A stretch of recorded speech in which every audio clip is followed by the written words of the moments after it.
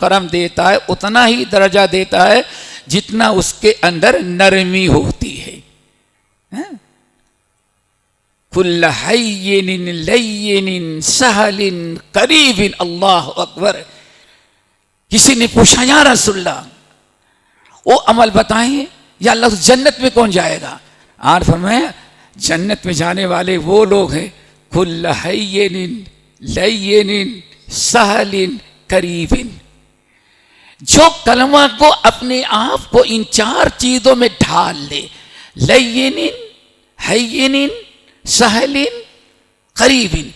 जो शख्स ये चार खूबियां अपने अंदर पैदा कर ले वही जन्नती है। दुआ करो सबके अंदर पैदा हो जाए। क्या है भाई? कुल्ल लय्यिन, नर्म मिजाज हो, नर्म ज़बान हो, नर्म दिल हो।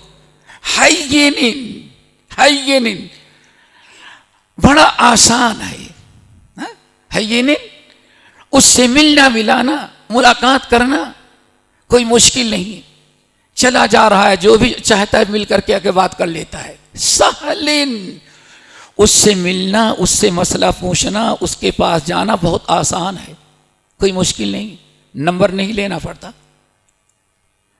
चले जा रहे हैं, मसला पूछना को उठे, फजर की नमाज पढ़े, हमारे शेख के पास आ गए, जोहर की नमाज पढ़ी, पूछ लिया। शेख ने कहा तुमको मालूम नहीं मसला पूछने का कोई वक्त होता है, जब भी तबीयत हुई उठ करके चले आए। नहीं, हय्यिन सहलिन करीबिन, अपने आप को इतने अच्छे अखलाक में, इतने किरदार में, अच्छे मामलात में ढा लेता है।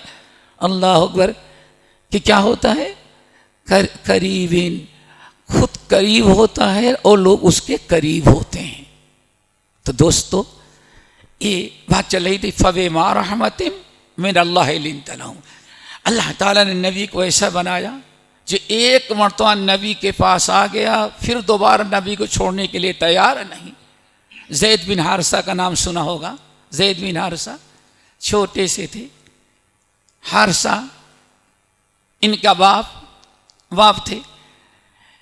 इनकी माँ मैके जा रही थी और अपने बेटे ज़ैद को लेकर के गए। नहीं, हारिसा, हाँ ज़ैद को लेके चली गई। जब ज़ैद को लेके चली गई वहाँ अपने मैके में, तो पुराने ज़माने में अरबों का दस्तूर था, दुश्मन गांव रात की तारीकी में हमला करता था।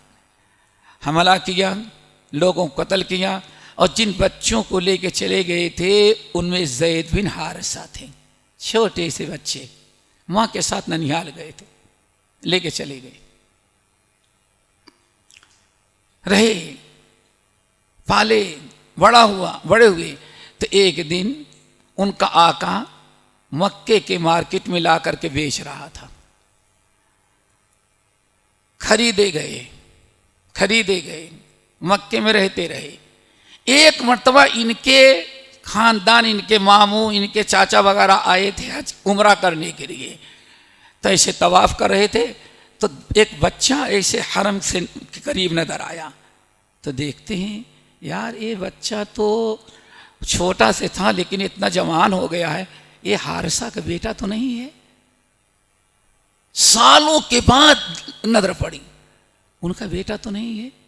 लोगों ने पूछा, कहा कि हाँ। खामोश। कहाँ रहते हो? मैं मोहम्मद सल्लल्लाहु अलैहि वसल्लम का गुलाम हूं। रिश्तेदारों ने देखा, जाकर के बाप को बताया, खानदान को बताया। उस बाप के दिल में कितनी खुशी, खानदान के दिल में कितनी खुशी। जिस बच्चे से मायूस हो गए थे, आज पता चला वो बच्चा जिंदा मक्का में है। सारे लोग आए, चचा आया, बाप आया, मामू आया, बड़े हीरे जवाहरात लेकर के लोगों से पूछा जहाँ मोहम्मद कौन है, लोगों ने बताया वो उनका घर है। वहाँ गए। ज़ैद उस वक्त नबी अलैहिस्सलाम के पास मौजूद नहीं थे, कहीं चले गए थे। बैठा, बाप बैठा, मामू बैठा, और कुछ कहने लगा कि आप मोहम्मद हैं? कहा कि हाँ। क्या बात है? कहा कि बात यह है कि हमने सुना है कि आपके यहाँ कोई गुलाम है जिसका नाम ज़ैद है। फरमाया हाँ। ज़ैद पहले खदीजतुल कुबरा के थे, शादी के बाद खदीजतुल कुबरा ने अल्लाह के गिफ्ट कर दिया था, अब नबी अलैहिस्सलाम के साथ थे। अल्लाह दुआ करो हमारे अंदर नरमी आ जाए, नरम दिल, नरम दिल, नरम ज़बान, हमारी कामयाबी है दोस्तों। अल्लाह रसूल फरमाया हाँ है। कहा कि ये हम इतना माल लेकर के आए हैं, ये ले लें, इससे ज़्यादा चाहे और देंगे, लेकिन मेरा बेटा वापस कर दें, मैं उसका बाप हूं और ये उनका मामू है। अल्लाह रसूल फरमाया ठीक है, हम ज़ैद को बुलाते हैं, अगर वो जाना चाहे तो तुम फ्री में लेके जाओ, माल भी ले जाओ, फ्री में लेके जाओ, और अगर नहीं जाना चाहता तो मैं नहीं दूंगा तुमको। बाप भी बड़ा खुश, मामू भी बड़ा खुश। इतना अच्छा शरीफ इंसान तो मैंने दुनिया में देखा ही नहीं था। बेटे को इख्तियार दे रहा कि जाना चाहे तो जाओ और मेरे पास रहना चाहो तो रहो। तो मेरा बेटा इतना बेवकूफ़ तो नहीं है कि हाँ गुलामी को तरजीह देगा, हमारे साथ जाने से इनकार कर देगा। खूब खुश। अल्लाह के सुन आदमी भेजा, बुला कर खिलाओ ज़ैद को। ज़ैद आए, बाप माँ छोटे से तक किसी को नहीं पहचाने। देखो बेटी, तुम्हारे बाप हैं, तुम्हारे चचा, और तुम हमारे गुलाम हो, ये तुम्हें ले जाने के लिए आए हैं, इतनी कीमत हमको दे रहे हैं, लेकिन तुम बताओ जाना चाहते हो कि रहना चाहते हो? अगर रहना चाहते हो तो हम वापस नहीं ले देंगे, अगर तुम जाना चाहते हो तो तुमको रोकेंगे नहीं। कहने फौरन खड़े गए, या रसूल इन्नी अख्तारों का, या रसूलल्लाह मैं सब पर आपको तरजीह देता हूँ, जैसे आप तक आपका गुलाम रहा, मरते दम तक मैं आपका गुलाम ही रहना चाहता हूँ, मैं आपको छोड़ना गवारा नहीं करता। इतना कहना था। बाप मारे गुस्से में पूरी दौलत पलटा, अरे बेगैरत बेशरम, अतख्तारुल इत्क अलल हुर्रिया, आजादी पर गुलामी को तरजीह देता है। गुलामी की जिंदगी गुजारेगा और आज़ादी की जिंदगी नापसंद करता है। कहने लगे वालिद साहब, असल में आम लोगों गुलाम नहीं, इनकी गुलामी में जो मैंने देखा है वो आज़ादी में कभी मुझको नहीं मिलेगी। ये कहा और जाने से इनकार। ये है आपका नर्म दिली। इसीलिए अल्लाह ने फरमाया वलौ कुन्त फज़्ज़न गलीज़ल क़ल्बि लन्फ़ज़्ज़ू मिन हौलिक, अगर आप तुरशरू, सख्त ज़बान, बद ज़बान होते, बद अखलाक होते तो जितने साथी आपके हैं लन्फ़ज़्ज़ू, आपको छोड़ करके चले गए होते। कोई आज आपके साथ न अबू बकर होते, न उमर होते, न बिलाल होता, न अली होते। ये आपके नरमी दिली और आपके अखलाक की बरकत है कि जो एक मर्तबा आया आपको छोड़ने के लिए तैयार नहीं है। दोस्तों, हम लोग कहते हैं हम नबी के वारिस हैं, अल्हम्दुलिल्लाह, ये फ़ख्र है अहले हदीस होना। हमें किताब और सुन्नत पर अमल करते हैं, लेकिन किताब और सुन्नत के साथ साथ इस मिशन को आगे बढ़ाने के लिए, इसकी दावत देने के लिए और लोगों को अपने करीब बुलाने के लिए जहाँ तालीमात नबवी की ज़रूरत है, वहीं नबी सल्लल्लाहु अलैहि वसल्लम के अखलाक अपनाने की भी ज़रूरत हमारे अंदर है। कितनी अच्छी बात नकल की हज़रत अली रज़ियल्लाहु ताला अन्हु या और लोगों से। इमाम तिरमिज़ी रहमतुल्लाह अलैह शमाइल में नकल करते हैं, पूछा कि कई फ़काना मजलिस रसूल सल्लम, अल्लाह के रसूल की मजलिस कैसे होती थी? ज़रा सोचें, हमारी मजलिसें ऐसी होनी चाहिए। कई फ़काना मजलिस रसूल, अल्लाह के रसूल की मजलिस कैसे होती थी? तो सामने वाले ने कहा, अरे अल्लाह के रसूल की मजलिस के बारे में क्या पूछते हो? काना मजलिस इल्मिन व हिल्मिन व सबरिन व खुल्किन। अल्लाह अकबर। हमारे नबी की मजलिस जो होती थी, जब नबी की मजलिस में बैठते थे तो सबसे पहले हमको तालीम दी जाती थी सब्र की मजलिस होती थी, इल्म की मजलिस होती थी और हिल्म की मजलिस होती थी। किसकी मजलिस? इल्म और हिल्म। और दुआ करो अल्लाह हम सब अहले हदीसों को दोनों अता कर दे, इल्म भी दे और हिल्म भी दे। क्या मतलब होता है इल्म? इल्म तो हमारे नॉलेज, इल्म। हिल्म किसको कहते हैं? अल्लाह के रसूल ने इरशाद फरमाया और बहुत सारे सहाबा बड़ी इसकी कहते थे कि इल्म बगैर हिल्म के बेकार हो जाता है, इल्म बगैर हिल्म के बेकार हो जाता है। इसीलिए अल्लाह के रसूल ने मस्जिद नबवी के मिंबर पर खुतबा देते हुए फरमाया था, इन्नल इल्म बित्तअल्लुम वल हिल्म बित्तहल्लुम। दोस्तों, हमें इल्म भी सीखना है और इल्म के साथ क्या सीखना है? हिल्म। सही मुस्लिम की हदीस, नबी अलैहिस्सलाम के पास वफ्द आया तो वफ्द का एक नौजवान जो था, अल्लाह ने फरमाया हाँ इस नौजवान के अंदर इल्म भी है, हिल्म और अनात है। क्या हिल्म और अनात है? हिल्म किसको कहते हैं उसको जरा समझें। एक है इल्म, इल्म तो मालूमात। हिल्म किसको कहते हैं? हिल्म कहते तहम्मुल और बर्दाश्त को, या यूं समझें इल्म तो है और इल्म के इस्तेमाल करने के सही तरीका जो होता है उसको कहा जाता है हिल्म। क्या मतलब है? आप सामने देख लें, पहले कोई उस्ताद, हमारे शेख को बड़ी फिक्र आजकल लग गई है बोहरा भाइयों की, बोहरों के हालात को देख करके शेख बहुत बेकरार है कि बोहरियों को अल्लाह हिदायत दे दे, अल्लाह करे, समझिए ना। तो आपको बोहरा की दावत देती है, किसी कब्र परस्तों को, शिया को देनी है, किसी बातिल से रोकना है तो सिर्फ इल्म काफी नहीं, इल्म के साथ साथ हिल्म। क्या मतलब है? यानी आप खूब गौर कर लें, सोच लें कि किस वक्त और किस अंदाज से इसको बात कहें ताकि बात इसके दिल में उतर जाए। इसे कहा जाता है हिल्म। तो अल्लाह के नबी अलैहिस्सलाम इल्म भी सिखलाते थे और इल्म के साथ साथ हिल्म भी सिखाते थे। और क्या? वह सबरिन, और नबी सल्लल्लाहु अलैहि वसल्लम की मजलिस में बड़ी सब्र की तालीम दी जाती थी। नंबर 4 व खुल्किन, अच्छे, व हयाइन, और नबी अलैहिस्सलाम की मजलिस में चौथी चीज़ जिसकी तालीम दी जाए वो हया थी। तो दोस्तों, हमें इस बात का एहसास होना चाहिए, फबिमा रहमतिम मिनल्लाहि लिन्त लहुम वलौ कुन्त फज़्ज़न गलीज़ल क़ल्ब। अगर आप बदज़बान होते, सख्त दिल होते तो लनफ़ज़्ज़ू मिन हौलिक, जितने आपके इर्द गिर्द आते हैं कोई ज़्यादा दिन तक आपके साथ नहीं रहता।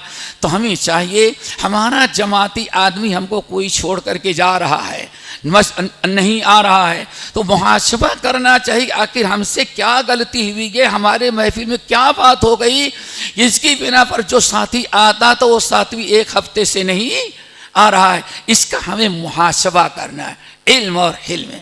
दोस्तों, जब आपने सुन लिया कि अल्लाह रब फबिमा रहमतिम मिनल्लाहि लिन्त लहुम वलौ कुन्त फज़्ज़न गलीज़ल क़ल्बि लनफ़ज़्ज़ू मिन हौलिक। अब एक और तालीम अल्लाह के रसूल को दी, अफ़्व दरगुदर का। यहाँ एक बात याद आई हमारे मशाइख को, मौलाना सनाउल्लाह मौलाना अबुल कलाम आज़ाद रहमतुल्लाह अलैह, जिनको इमामुल हिंद कहा जाता है, अहले हदीस थे कि हनफी थे?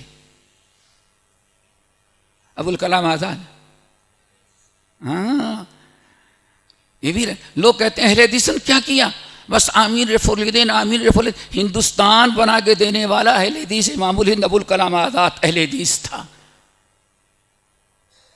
अहले हदीस था। पूरे हिंदुस्तान को कॉलेजों से किसने भरा? मेडिकल कॉलेज इंडिया में किसने कायम किया? तो पता चला कि अहले हदीस सिर्फ आमीर रफुल तुमको नजर आता है, लेकिन अगर घुसो के तो पता चला कि तुमको पूरे हिंदुस्तान में मुसलमानों के रूज और तरक्की का रास्ता जिसने खोला वो इमामुल हिंद अबुल कलाम आज़ाद अहले हदीस आलिम दीन था। अल्लाह अकबर। एक दिन गुस्से में आए, कलकत्ता में रहते थे, बड़ी इबरत की चीज, बड़े गुस्से में आए और पेपर में अंग्रेज हुकूमत हुई थी तो लोग पैंट पहनते थे वो बिल्कुल चुस्त वाली, और बहुत कुछ पहनते थे। तो मौलाना अबुल कलाम जितना बुरा भला डांट फटकार कह सकते थे, अंग्रेजी लिबास पहनने वाले नौजवानों को खूब कोसा, जितना कह सकते थे खूब जलील किया, जितना फटकार हो सकती थी सब बड़ी फटकार लगाई। मौलाना सनाउल्लाह अमरसरी रहमतुल्लाह अलैह ने सुन पेपर पढ़ा तो आज दोनों लेटर मौलाना अमरसरी ने शाये किया था, उनका लेटर भी और मौलाना अमरसरी ने जवाब भी दिया। कहा मौलाना आपकी ईमानी इल्मी गैरत की हम कदर करते हैं, अल्लाह मज़ीद आपके अंदर गैरत पैदा करें, लेकिन नौजवानों को जिस तरह से आपने इस्लाह का रास्ता इख्तियार किया, तंबीह का, अमर बिल मारूफ व नही मुनकर का, वो तरीका आपका नहीं होना चाहिए था। क्यों? ज़रा दलील सुने। दलील बड़ी ठोस होती थी।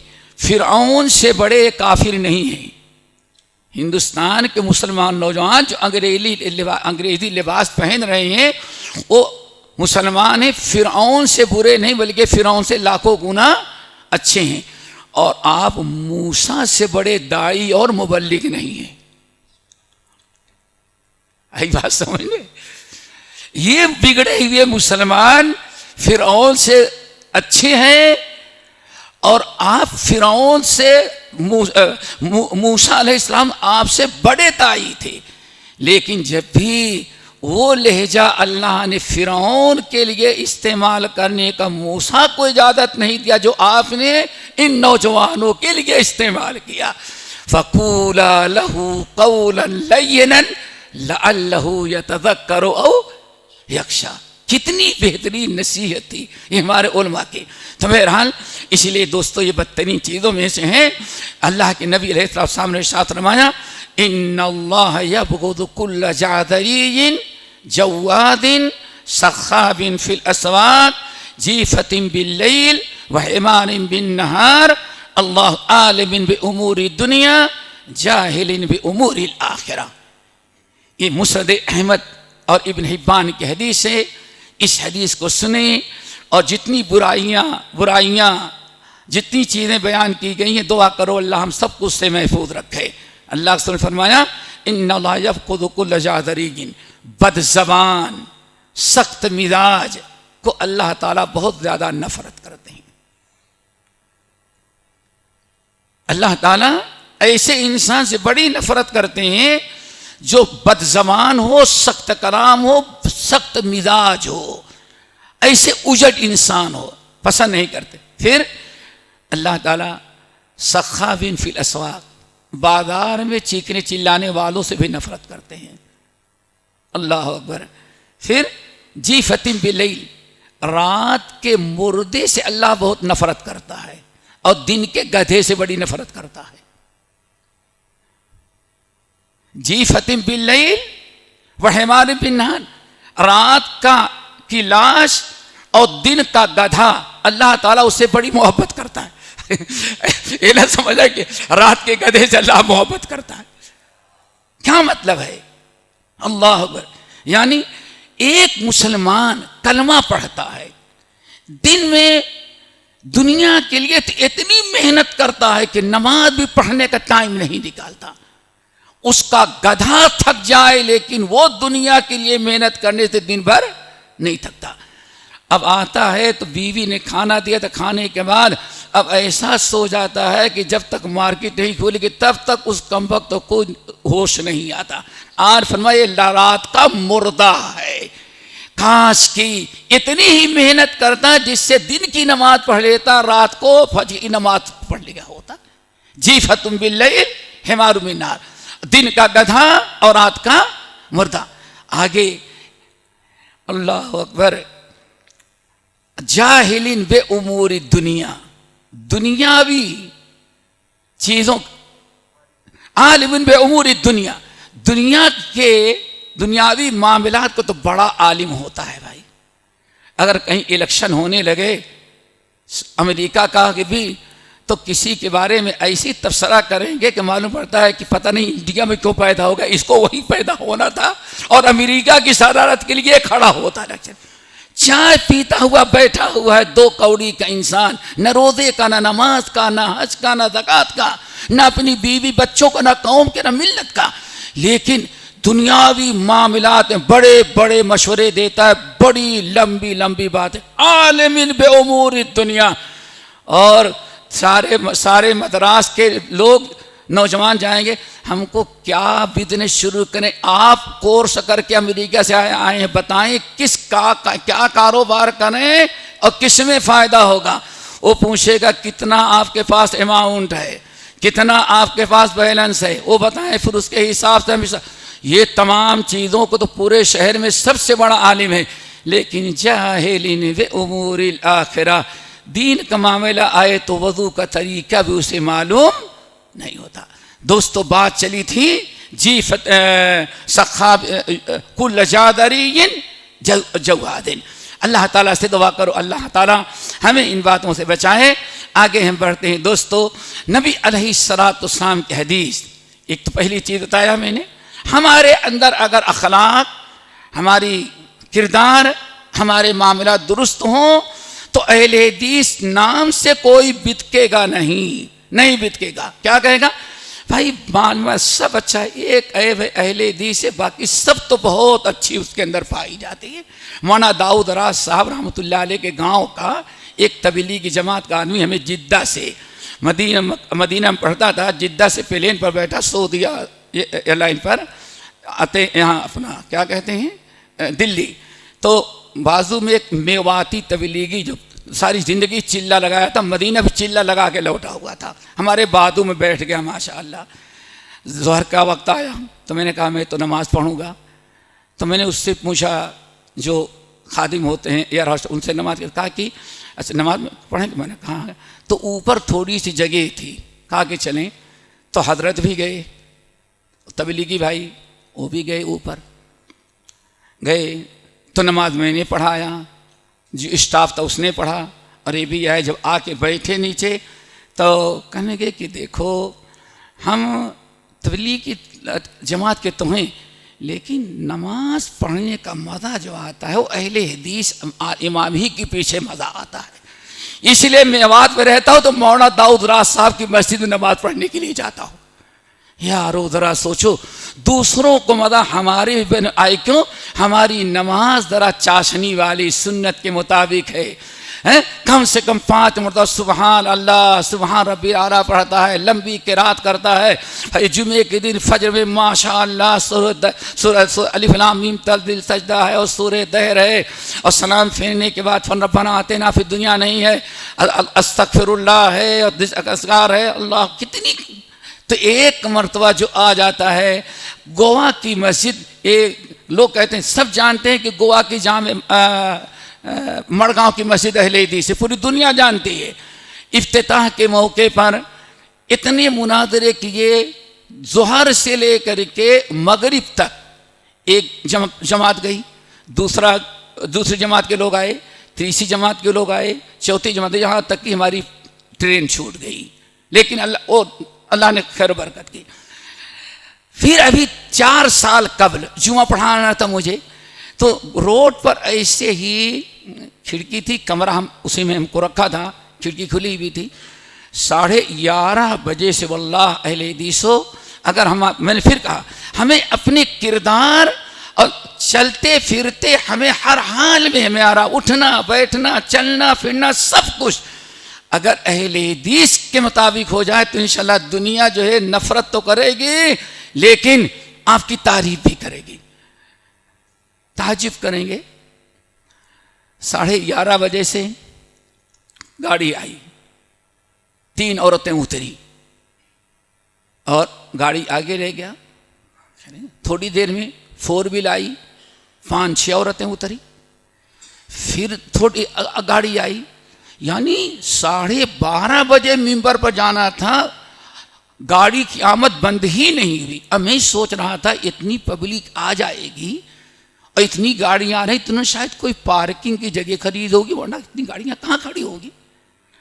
खुतबा दिया, बाहर निकला तो वही 2 व्हीलर है, कोई एक 4 व्हीलर गाड़ी नहीं। अब औरतें निकली हैं, खड़ी, मर्दों से ज़्यादा औरतें खड़ी हैं गली के अंदर। तो मैंने कहा ये औरतें, इतनी गाड़ियां आई थी, गाड़ियां कहाँ गई, गाड़ियां कहाँ गई? तो लोगों ने कहा कि वो गैर जमाती लोग हैं, अपनी औरतों को जहाँ छोड़ के जाते हैं और कहते हैं कि वहाबियों की मस्जिद में उर्दू में खुतबा होता है। चलो वहाबी ही सही, लेकिन कुछ दीन की बातें तो सीख लेंगी।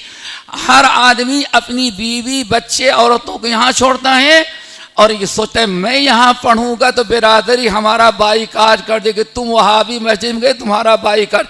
इसलिए वो जामे मस्जिद में गया हुआ है, वहाँ जुमे की नमाज देर में होगी, वहाँ से लौटेंगे तब इन औरतों को फिर दोबारा लेकर के जाएंगे। अल्हम्दुलिल्लाह, ये आपका मामला है।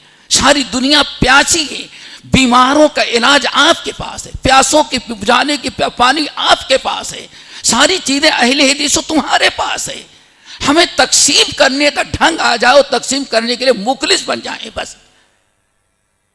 वरना यही जमात है जो जिसके पास सारे इलाज, अकीदे का इलाज, दिल का इलाज, बुराइयों का इलाज, सारा इलाज अल्लाह ताला ने कुरान पाक के अंदर रखा। शिफाउल लिमा फिस सुदूर, दिल के अंदर जितनी बुराइयां हैं सब का इलाज अल्लाह ने किस में रखा है? कुरानी आयत के अंदर रखा है।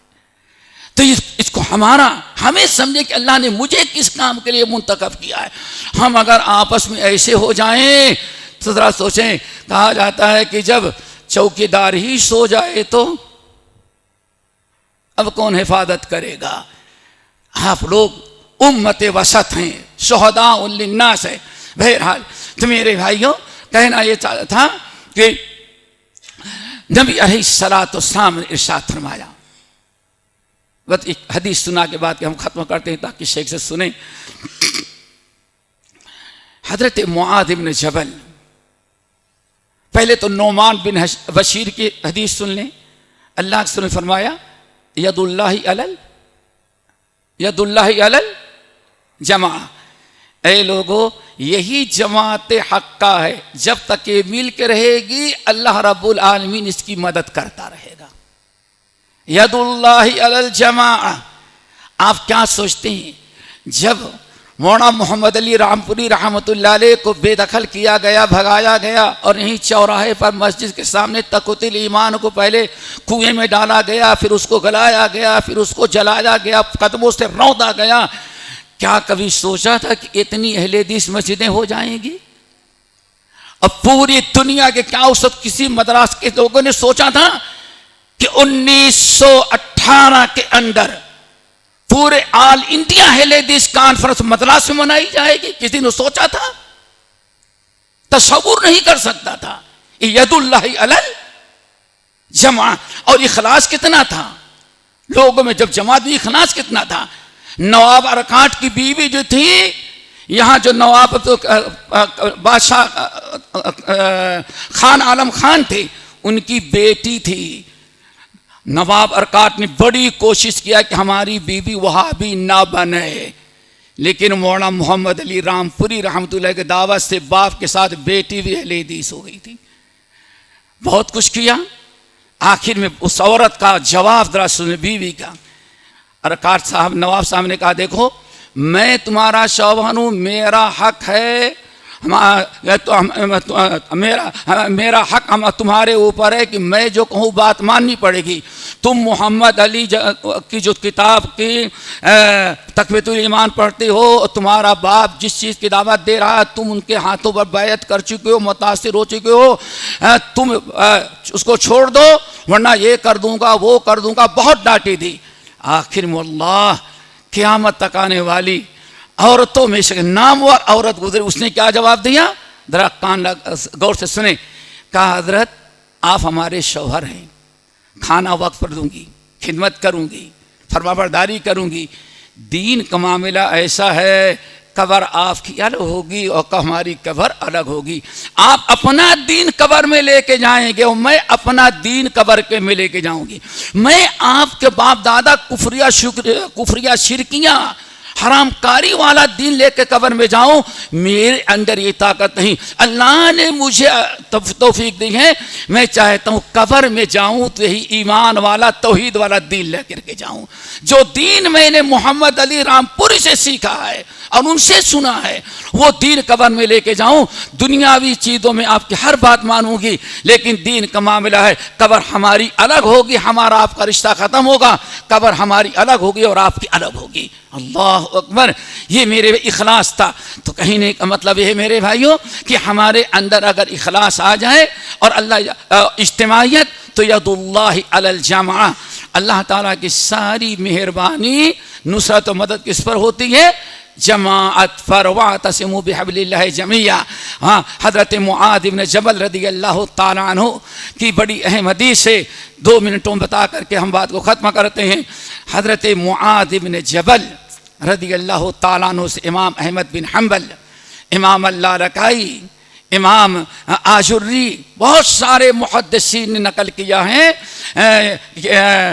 इत्तिबा सुन्नत जो किताब लिखी जाती है और बड़ी अहम है, और उससे उन्हीं के नहीं, दूसरे सहाबा से मनकूल है।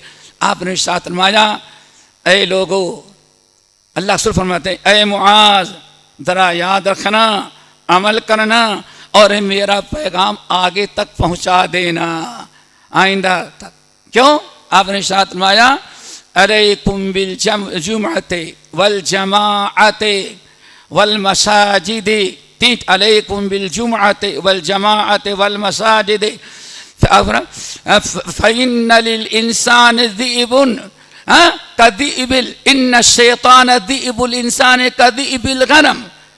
ऐ मुआद, याद रखना, याद रखना, जिस तरह से जंगली भेड़ बकरियों का एक भेड़िया होता है, ऐसे शैतान इंसानों का, मोमिनों का भेड़िया है, तुम्हारे लिए भेड़िया है।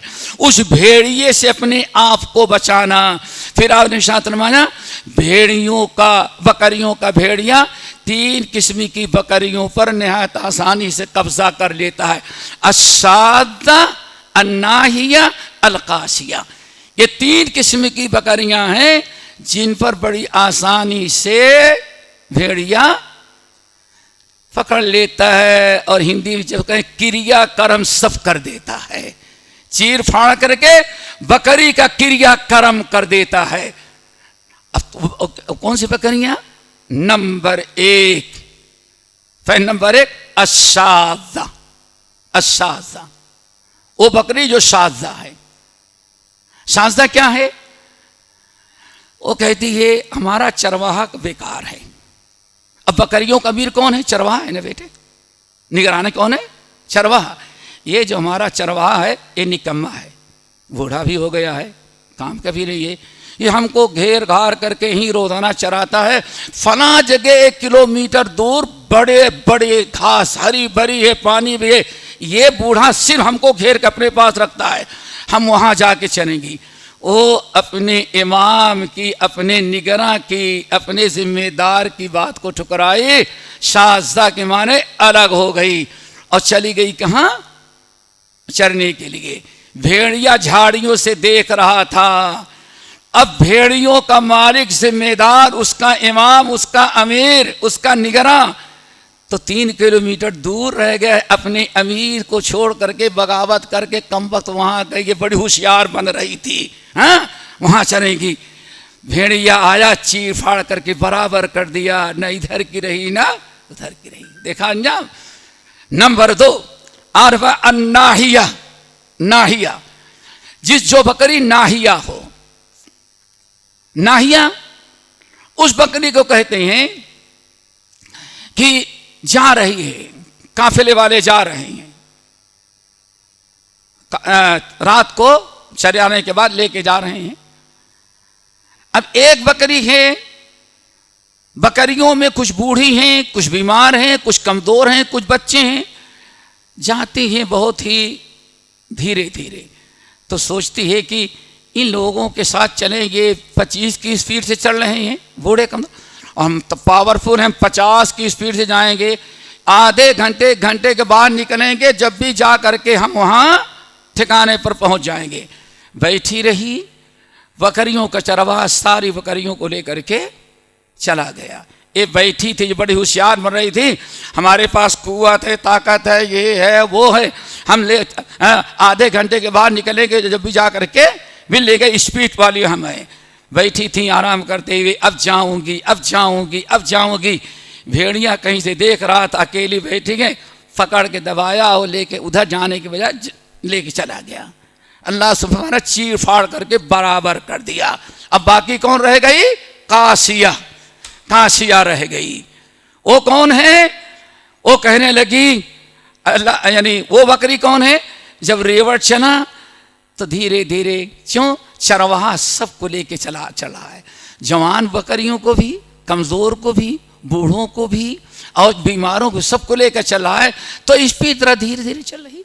अल्लाह रसूल ने इरशाद फरमाया, एक बकरी बड़ी होशियार बनी, इनके साथ चलेंगी तब तो 1 घंटा लगेगा, कोई ज़रूरी थोड़ी है, हमारे पास ताकत है, हम निकलती हैं और फौरन आधे घंटे पहले पहुंच जाएंगी ठिकाना पर, जाकर अच्छी जगह कवर करके बैठ जाएंगी ठिकाने पर।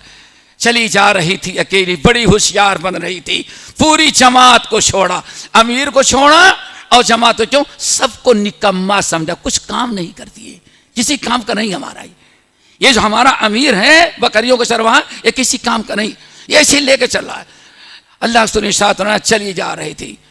अब अमीर, उसके साथी, उसकी जमात पीछे रह गई है और वो बहुत ही आगे पहुंच गई। वहां गई तो माशाअल्लाह कहीं अकेले झाड़ में गुजर रही थी, रास्ते थे, कोई भेड़िया छुपा हुआ था, देखा बिल्कुल लावारिस जा रहे, पकड़ा और उधर के बजाय जंगल में मिले गया, चीफ आगे कहीं और पहुंचा दिया। आर फरमाया, ए मुआज अलैकुम बिल जमाअती, 3 चीजों को मजबूती से पकड़ के रखना, अगर 3 चीजों को छोड़ दिए तो तुम्हारा शैतान तुमको कहीं भी लेकर जाएगा, कभी इनसे जोड़ देगा, कभी उनसे जोड़ देगा, कभी वहां ढकेल देगा, कभी इधर। अल्लाह अकबर। वो कौन है?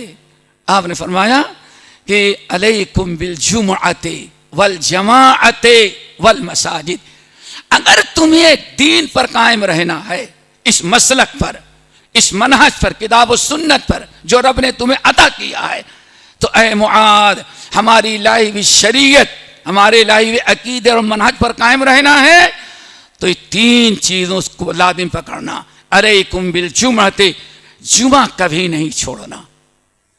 जुमा के लिए अपनी मस्जिदों को ढूंढ ढूंढ करके जाओ दोस्तों।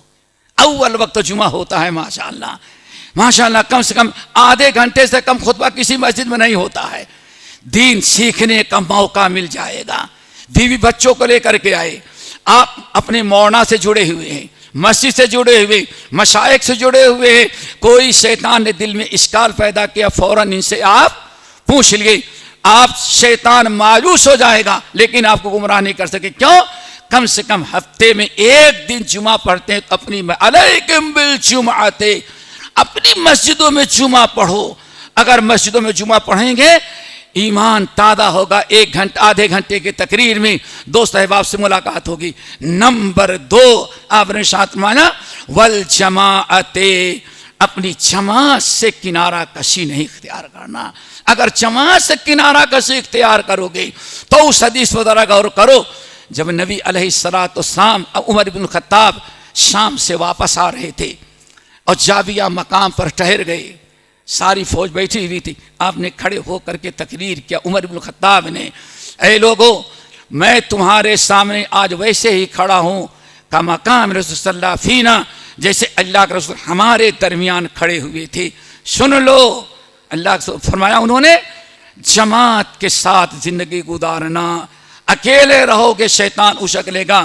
फिर बड़ी मिसाल देते हैं, कहते हैं देखो, जमात के साथ जुड़ोगे शैतान बहुत दूर रहेगा। 3 आदमियों से जुड़ोगे शैतान थोड़ा सा करीब आएगा। 2 आदमी से जुड़ोगे तो शैतान करीब आएगा लेकिन भटका नहीं पाएगा। क्यों? शैतान आपके दोस्त को भटकाएगा तो दूसरा दोस्त उसकी इस्लाह कर देगा। वरना इस तरह से समझें, हमारे भाई बैठे हुए हैं, फजर की नमाज बाजमात पढ़ते हैं। एक दिन शैतान ने सोचा इनके 2 घंटा पहले ही नींद खुल गई।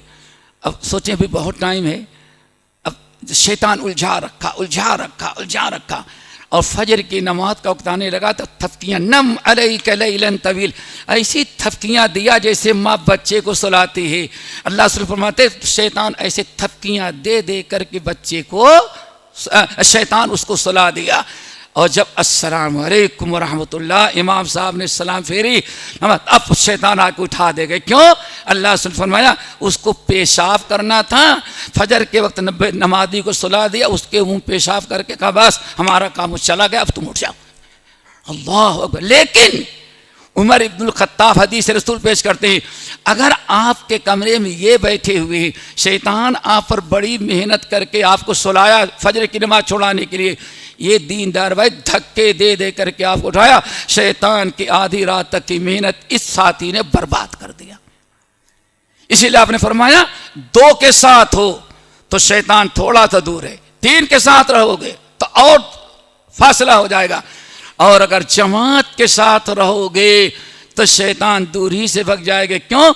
समझता है इसके जमाती साथी ये अमीर हैं, जमात से जुड़ा हुआ है, मस्जिद से जुड़ा हुआ है, इसको हम भटकाएंगे उधर हो जाएगा तो सुधार देंगे, तुम्हारी सारी मेहनत रहेगा। शैतान बेकार काम करवाता है, खुद करने के लिए तैयार नहीं होता। आपने फरमाया इसलिए अलैकुम बिल जुमाते वल जमाते वल मसाजिदे, और मस्जिदों से जुड़ जाओ।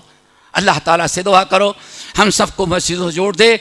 और नबी अलैहिस्सलाम की हदीस नुमान बिन बशीर की बड़ी तवील ने पेश नहीं कर सकता, बस इतना बता देंगे। अल्लाह ने क्या फरमाया दोस्तों, अल जमाअतु रहमा वल फुरकतु अदाब।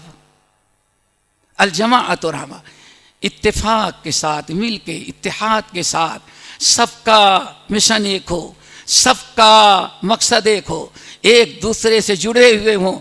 आने फरमाया अल जमाअतु रहमा वल फुरकतु अदाब, ये इज्तिमाइयत जमात के साथ जुड़ा रहे ना, ये रहमत है। क्या है?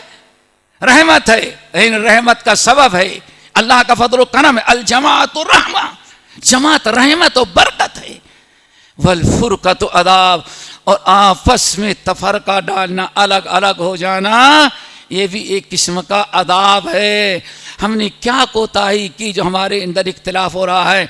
तौबा इस्तिग़फ़ार करें और इज्तिमाइयत की ज़िंदगी गुजारने की कोशिश करें। यदुल्लाहि अलल जमाअ, अल्लाह ताला की सारी मेहनत मदद, अल्लाह ताला की रहमत इज्तिमाइयत पर होती है। हम किताब व सुन्नत के अलमबरदार हैं, और आप हज़रात जानते हैं जिस कुरान पर अमल करने का दावा करते हैं वही कुरान हमको क्या कहता है, वातसिमू बिहब्लिल्लाहि जमीया।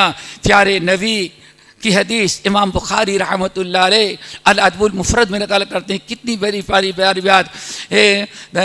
शेख माजरत 2 मिनट ये क्या है हमारे भाई, बात असल है कि मौलाना साहब इमाम जो है खतीब हमारे अमीर साहब सब ठीक ठाक है, लेकिन तंजिया बातें करते हैं भाई, इसलिए मुझे बर्दाश्त नहीं होता। मैंने इमाम साहब के पीछे पीछे नमाज पढ़ना छोड़ दिया। फिर मीटिंग में जाओ जमात में तो बॉम्बे वालों के दरबार में हम लफड़ा चाहते ही नहीं। हाँ, बॉम्बे वाले लफड़ा बोलते हैं ना, हम लफड़ा चाहते ही नहीं। अरे क्या नहीं चाहते? चाहो वो अपनी मनमानी, अपनी मनमानी, वो अपनी मनमानी, बिला वजह दिल बुरा होता है, इसलिए मैंने जुमा जमा सब छोड़ दिया। अल्लाह अकबर। मेरे भाइयों, ये कमाल नहीं है?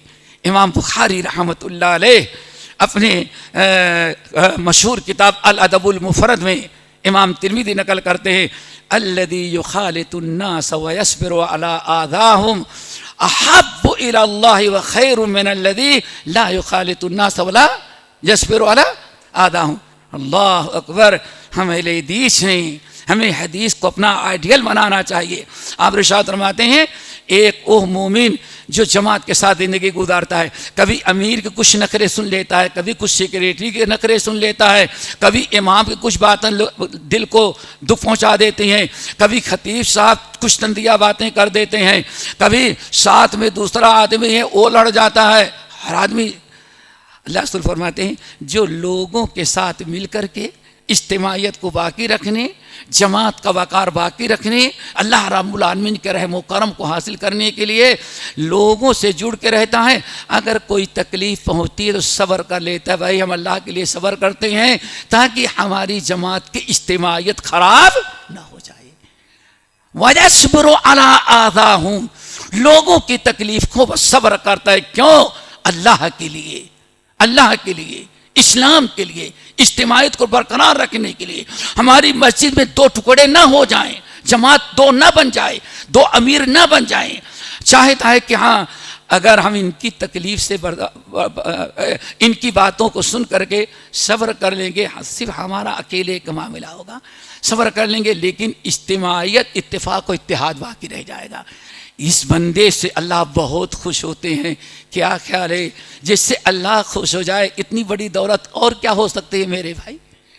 आपने इज्तिमाइयत, इत्तेफाक और इत्तेहाद बाकी रखने के लिए अगर अमीर की बात, सेक्रेटरी की बात, किसी मिंबर की बात और किसी साथी की बात से कोई तकलीफ पहुंचती है, हर आदमी ऐसा तो नहीं होता, किसी है ऐसे लोग, अगर तकलीफ पहुंचे तो उसका इलाज ये नहीं कि हम छोड़ दें, अलग हो जाए, उसका ये इलाज नहीं हम अपनी अलग मस्जिद बना लेंगे, ये इलाज नहीं। इलाज क्या अल्लाह ने बयान फरमाया?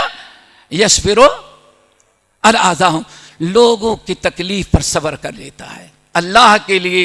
इन्नल्लाह मअस साबिरीन इस्तईनु बिस्सब्रि वस्सलाह इन्नमा युवफ़्फ़ा साबिरून अजरहुम बिगैर हिसाब। अल्लाह दुआ करो इस पर अमल करने की तौफीक नसीब फरमाए। आगे, वल्लज़ी ला यस्बिरु अला आज़ाहुम, अल्लाह उस बंदे से मोहब्बत नहीं करता, बहुत नाराज रहता है। अल्लज़ी ला युखालितुन नास वला यस्बिरु अला आज़ाहुम, जो अकेले किनारे घर पर नमाज वही पढ़ लेता है, जुमे के दिन सबसे बाद में जाएगा, बगैर किसी से मिले वापस आ जाएगा, ईद के दिन जाएगा ईदगाह में किनारे, क्यों भाई? लोगों उसकी बातें हम सुनते हैं, हमसे बर्दाश्त नहीं होता, हाँ, और फलां की शक्ल से हमें नफरत हो गई, इसलिए मैं चुपचाप किनारे हो गया हूँ। अल्लाह रसूल फरमाते हैं, तुमने कोई अच्छा काम नहीं किया, अल्लाह तुझसे नाराज हुआ, क्यों? तू रुका, अपने दोस्तों को रोकेगा, अपने बच्चों को रोकेगा, फिर आगे तो कुछ शर्त फिर आ जाएंगे, अरे दूसरी ईदगाह हम बना लेंगे, दूसरी मस्जिद हम बना लेंगे, दूसरा इदारा हम कायम कर लेंगे, तो इसमें कितना बड़ा फसाद होगा। तो दोस्तों, इस हदीस पर आपको याद रखें, अल मुमिनुल्लज़ी युखालितुन नासा व यस्बिरु अला आज़ाहुम अहब्बु इलल्लाहि व खैरुन मिनल्लज़ी ला यस्बिरु अला ला युखालितुन नासा व ला यस्बिरु अला आज़ाहुम। और दूसरी हदीस, अल्लाहु अकबर, अल मुमिनु मिरअतुल मोमिन, मोमिन मोमिन का आईना है।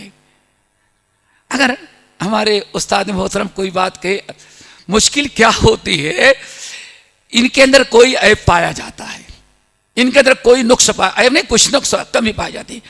शेख ने खुतबा दिया इत्तेफाकन, उनको पता नहीं था कि आपके यहाँ हो रहा है।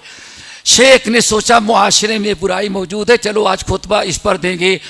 आप आ गए, अच्छा देखो हमको निशाना बनाया, सारा बिगाड़ यहां से बदगुमानी कर, पता भी नहीं होता खतीब को, आलिम को पता भी नहीं, अमीर को पता भी नहीं, इत्तेफाकी तौर पर वो चीज आपके यहां हो रही थी, इनके जबान से निकल गई। आदमी हमारा जमात अनुसूचित नहीं, इन्होंने तनकीद करनी, मिंबर पर तनकीद करते हैं, जातियात पर हमला करते हैं। अल्लाह के बंदे, जातियात पर नहीं, इत्तेफाकी ऐसी चीज़ हो गई, उसको बेस बना करके अलहदगी इख्तियार करना, हाँ, ये सब बेकार से बातें हैं। तो अल मुमिनु मिरअतुल मोमिन, मोमिन क्या है? मोमिन का आईना। इसी हदीस को अगर समझ लें तो इंशाल्लाह कोई मुश्किल नहीं आएगी। माशाल्लाह हमारे भाई आए हैं ना, भाई ये देखें, आए हैं तो पहले नहाए होंगे, धुले होंगे, कपड़ा पहने होंगे, सेट तो बाल की सेटिंग किए होंगे, बटन एक ऊपर के बजाय नीचे, नीचे वाला ऊपर हो गया। अब आईने के सामने खड़े होते हैं, बीवी भी नहीं बताई, बच्चे भी नहीं बताए हैं, आईने के सामने खड़े हुए तो पता चला कि वो उल्टा हो गया है, फौरन सही कर लेते हैं। अल्लाह अकबर, क्या समझे मेरे भाइयों? अल मुमिनु मिरअतुल मुमिन, एक जमाती अहले हदीस भाई दूसरे भाई का आईना है।